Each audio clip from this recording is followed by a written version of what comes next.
O ministro Alexandre de Moraes, do Supremo Tribunal Federal, concedeu a liberdade ao ex-deputado Daniel Silveira, um de seus presos políticos mais emblemáticos. Daniel Silveira já deveria ter sido libertado há muitos meses, mas estava em uma colônia agrícola, para onde o ministro o enviou quando sua manutenção em prisão comum ficou insustentável. Segundo a velha imprensa, que tem acesso privilegiado aos inquéritos políticos conduzidos pelo ministro, Daniel Silveira ainda terá medidas cautelares, como as que são habitualmente impostas aos presos políticos do ministro.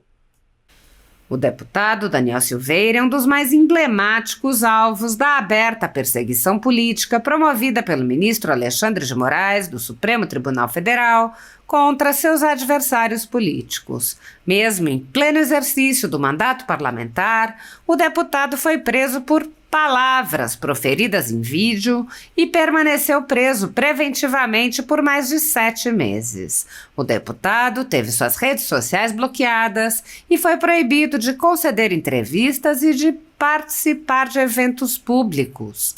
Quando foi libertado, teve que utilizar uma tornozeleira eletrônica e só podia circular em Niterói e em Brasília. Seu patrimônio foi confiscado em multa sem previsão legal e até seu salário foi diretamente confiscado, além de verbas relativas ao exercício do mandato. O deputado recebeu a graça presidencial após ser condenado por suas palavras a uma pena maior do que a de muitos autores de crimes gravíssimos contra a vida. Mesmo após a graça, o ministro Alexandre de Moraes voltou a mandar prendê-lo e seguiu aplicando multas e punições ao deputado, chegando mesmo a bloquear contas de sua esposa e advogada. O STF cancelou o indulto presidencial concedido a Silveira, o condenou por suas palavras e o mantém preso até hoje. O assédio ao deputado é parte de um assédio a um grupo de pessoas tratadas como sub-humanos e cidadãos com menos direitos por manifestarem suas opiniões livremente e por terem apoiado o ex-presidente Jair Bolsonaro. Medidas arbitrárias são tomadas contra essas pessoas que têm seus direitos e garantias fundamentais desrespeitados.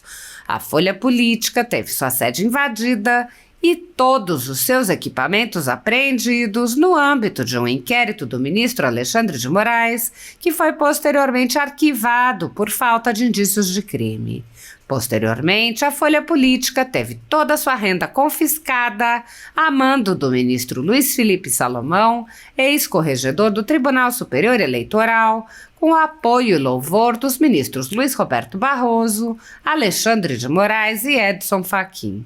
Toda a renda de mais de 20 meses de trabalho do jornal está sendo retida sem justificativa jurídica. Se você apoia o trabalho da Folha Política e pode nos ajudar a manter o jornal em funcionamento, doe qualquer valor à empresa Raposo Fernandes através do Pix, utilizando o QR Code que está visível no vídeo ou o código ajude@folhapolitica.org. Caso não utilize Pix, a conta da empresa Raposo Fernandes está disponível na descrição deste vídeo e no comentário fixado no topo. Há mais de 10 anos, a Folha Política vem mostrando os fatos da política brasileira, fazendo a cobertura dos 3 poderes e dando voz a pessoas que o cartel midiático quer calar. Pix ajude@folhapolitica.org. Assista. O ativismo judicial no nosso país, obviamente que em particular da Suprema Corte, do Supremo Tribunal Federal. Eu quero saudar aqui os demais presentes, Paulo Faria, doutor Paulo Faria, advogado criminalista, doutora Mariane Cardoso, secretário-geral da Comissão de Direito Constitucional da OAB de Minas, também doutor Marcelo Monteiro, que é procurador de Justiça, e o professor de todos nós, doutor Ives Gandra Martins. Satisfação tê-lo conosco, sempre uma aula. Eu confesso que os últimos dias revelaram aquilo que só quem não quer ver não enxerga. Só quem não quer ver não enxerga. Nós estamos alertando, fui o primeiro deputado a falar do inquérito fake, quando eu chamo de inquérito fake, o inquérito das fake news, quando ele foi feito pelo ministro Dias Toffoli contra a revista Cruzoé, porque a Lava Jato estava chegando no Supremo. Fui à tribuna, denunciei, e foi muito bem narrado aqui durante este momento, durante esta audiência pública, tudo o que aconteceu desde então. Houve 2 eventos concomitantes, se formos olhar historicamente, para que nós chegássemos a esse ponto, que explicam, obviamente, jamais vão justificar o que está acontecendo. Primeiro, o Lava Jato chega no Supremo Tribunal Federal. Segundo, elege-se um presidente da República que se opõe em ideias àquilo que antes era a hegemonia da esquerda nas instituições e na política brasileira. Esses 2 movimentos concomitantes levam à situação distópica que nós vivemos hoje. Estamos em 2022, mas mais parece 1984. E não me refiro ao ano. Refiro-me à brilhante obra de George Orwell, que foi para mim uma das maiores responsáveis, junto com o Admirável Mundo Novo, de Aldous Huxley, para que me interessasse por política e lutasse contra qualquer tipo de totalitarismo, qualquer tipo de censura, qualquer tipo de limitação às liberdades individuais que agridem ao Estado de Direito, que agridem a democracia.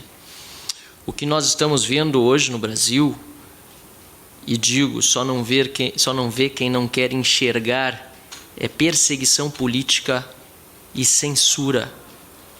Coisa de ditadura, não é coisa de democracia. E quem ousa dizer que está defendendo a democracia, tomando atitudes antidemocráticas, está destruindo a democracia. Quem ousa dizer que está defendendo o Estado de Direito, tomando atitudes que ferem de morte o Estado de Direito, está também destruindo o Estado de Direito ao não observar o devido processo legislativo e todas as prerrogativas necessárias. Ficou ainda mais clara a perseguição política agora, quando a decisão recente do Alexandre de Moraes de bloquear contas de empresários brasileiros se baseou num pedido de um senador, da esquerda, Randolph Rodrigues. A decisão trazida à luz na segunda-feira do ministro Alexandre de Moraes não só foi baseada em manifestação de um senador de oposição, Randolph Rodrigues, como também de associações que são de esquerda. A Associação Brasileira de Juristas pela Democracia, a Associação de Juízes para a Democracia, e assim vai. Entidades associativas que nós sabemos são de esquerda, são compostas por pessoas de esquerda. E elas não podem ingressar judicialmente? Claro que podem, mas para fazer perseguição política, não. Muito menos pode um ministro aceitar. Muito menos um ministro pode aceitar que tais manifestações sejam utilizadas como base para sua decisão. Digo mais, a representação da polícia é uma vergonha. É uma vergonha para a Polícia Federal. A representação da polícia é uma vergonha. E eu vou procurar ela aqui no meu celular para trazer as partes mais vergonhosas desse despacho. Ela traz as mensagens printadas de um grupo de WhatsApp privado e menciona como base para a decisão de buscar os celulares, por exemplo, o patrocínio da campanha como atos patrióticos, entre aspas, compras de bandeiras para o ato de 7 de setembro.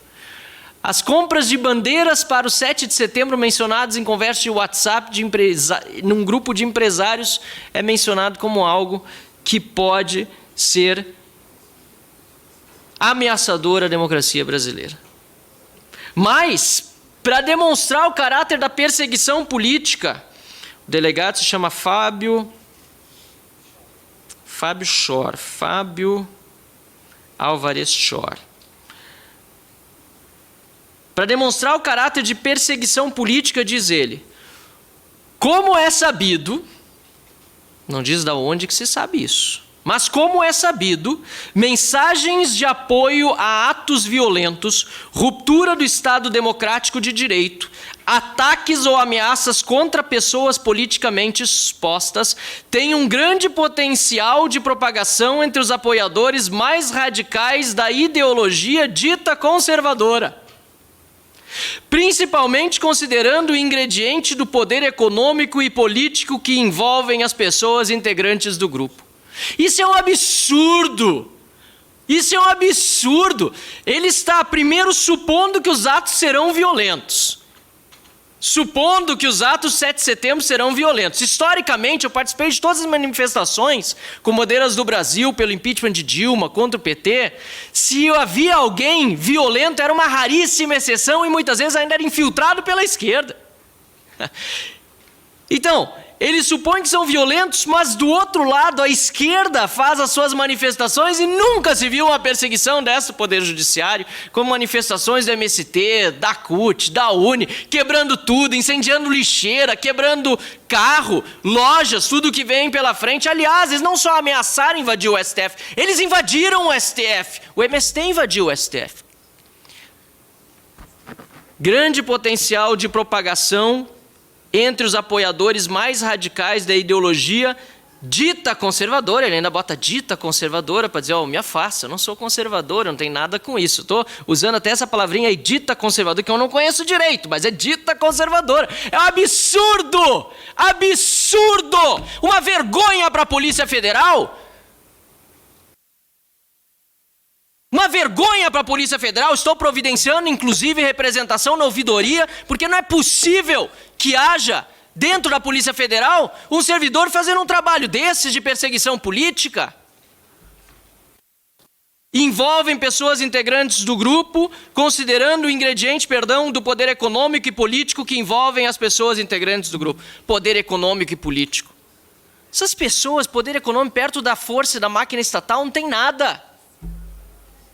Poder político, perto da força da máquina estatal, não tem nada. Aliás, não tem nem foro privilegiado. Não podiam nem estar sendo objeto de investigação do STF. É vergonhoso, é vexaminoso para a Polícia Federal e para o STF. É vergonhoso. Eu aqui estou defendendo a Polícia Federal e o STF. Porque eu estou dizendo que o que este servidor policial federal e o que o ministro Alexandre de Moraes estão fazendo é vergonhoso para as instituições, está enlameando o nome dessas instituições. E eu tenho direito de fazer isso como deputado, mas eu tenho dever, porque eu estou aqui para defender as instituições, estou aqui para defender o meu parlamento, o parlamento brasileiro, a Câmara dos Deputados e o Senado da República. Covarde! Senado da República, covarde! Senador Rodrigo Pacheco, presidente do Senado da República, onde vocês estão? Defendendo o Supremo Tribunal Federal, Corte Constitucional importantíssima em qualquer país democrático, em que se respeita o Estado de Direito, defendendo a Polícia Federal, que aliás foi fundamental para revelar inúmeros escândalos de corrupção, a Operação Lava Jato está aí para demonstrar, mas há atitudes vergonhosas de membros seus que precisam sim ser objeto aqui da Câmara dos Deputados, não apenas de audiência pública, que é importante que estamos fazendo ela aqui hoje, mas também de projetos de lei e reformas para impedir que isso possa voltar a acontecer no Brasil. É 2022, mas mais parece 1984. E eu me pergunto o que nós queremos para 2023, época de eleição, de campanha eleitoral. As pessoas precisam prestar atenção, inclusive e sobretudo nos candidatos ao Senado, para saber quem está se pronunciando sobre esses absurdos que estão acontecendo. Também os candidatos a deputado federal. É no parlamento que se faz a legislação e se muda o jogo de verdade. Obviamente que eu desprezo, repudio qualquer manifestação golpista. É óbvio. Senão não seria deputado federal, senão não estaria concorrendo à reeleição, senão eu não acreditaria na democracia.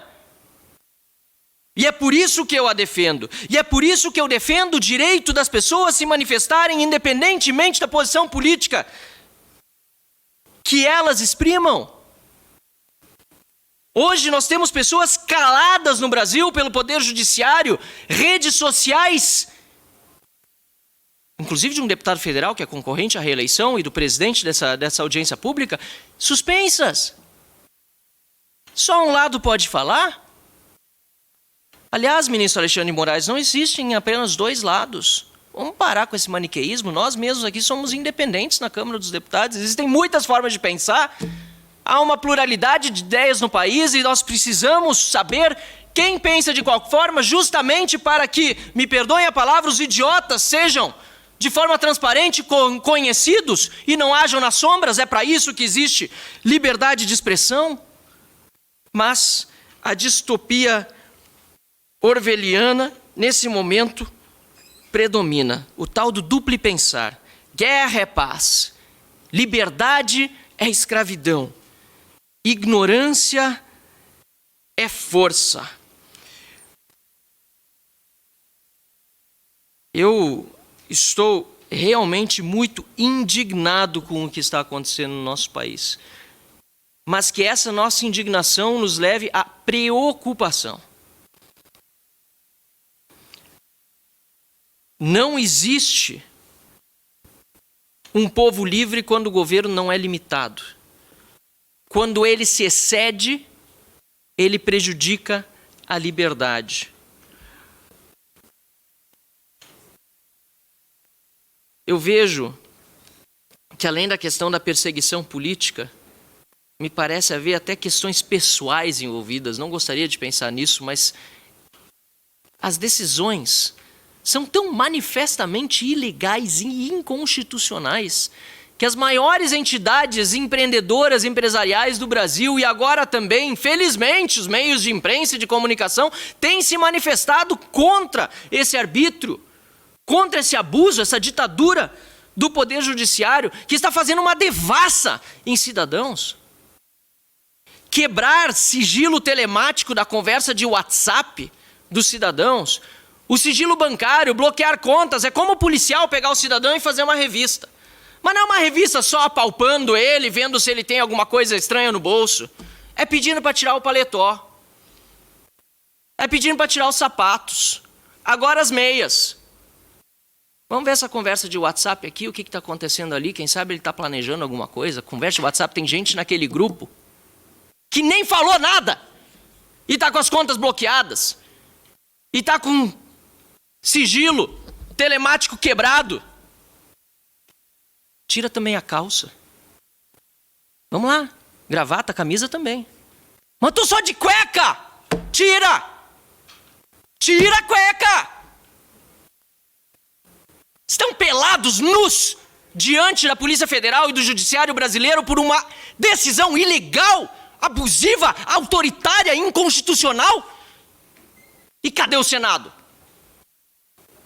Cadê o Senado? E faço questão de dizer mais uma vez, porque eu estou sendo cobrado, e justamente cobrado, pelo eleitor, pelo cidadão lá na ponta, que diz, vocês não vão fazer nada, eu estou fazendo, estou falando, estou tentando, estou propondo projeto de lei, estou fazendo o que eu posso, agora e o Senado?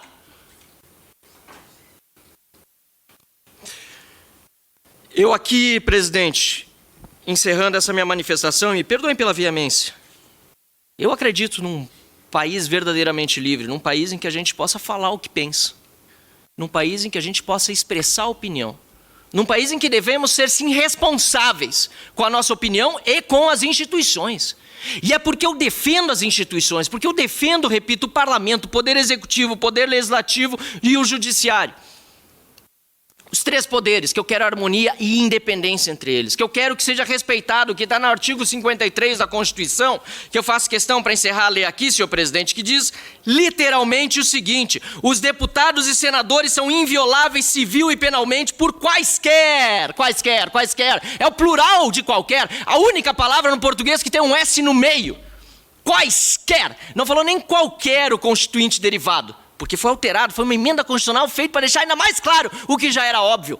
Quaisquer, é no plural. Qualquer exponencialmente, quantas vezes quiser, é quaisquer opiniões, palavras e votos. Os deputados e senadores são invioláveis civil e penalmente por quaisquer de suas opiniões, palavras e votos. Ser deputado federal nesse país e ser senador e ter medo de falar sobre isso é ser covarde. É não encarar a situação como ela deve ser encarada e dizer, eu não gosto do meu país, eu não gosto da democracia. Porque quem não se pronuncia nesse momento é porque ou tem rabo preso, a gente sabe que tem muitos aí que tem problema com o judiciário e estão com o rabo preso. ou porque estão vivendo aqui só para deixar a vida levar, para se reeleger, para ter os benefícios, carguinhos, não sei o que mais que tem aqui na Câmara dos Deputados, tem bastante coisa, tem demais e devia cortar. Mas só para isso, só para buscar a própria reeleição, não é pelo bem do Brasil, não. Contra o ativismo judicial, a favor de um país mais livre, defendo a Suprema Corte dentro desse livrinho aqui, da Constituição da República Federativa do Brasil. O Parlamento dentro desse livrinho, o Poder Executivo dentro desse livrinho, e que todas as divergências sejam decididas com harmonia e não, lamentavelmente, desrespeitando da lei, desrespeitando do bom senso, desrespeitando o povo brasileiro, como nós estamos vendo seguidamente acontecer no nosso querido Brasil. Muito obrigado, presidente. Deputado Marcel Van